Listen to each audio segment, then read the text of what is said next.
Hi everybody, welcome back to our channel. I am back with a new video. In this video, I'll let you guys know the ways to create Telegram channel. In order to create Telegram channel or register Telegram channel, you need to follow these steps.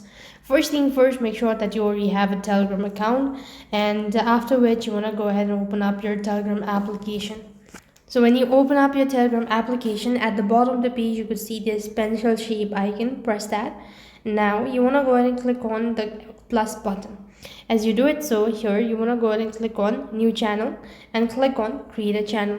Now give a description or give a name of the channel and create a description, all of that, and click the tick icon and make sure to go ahead and select the channel type and click on the tick button one more time in order to make it official, after which you'll have successfully created or registered for our Telegram channel. That's all for this video. I hope the video was helpful.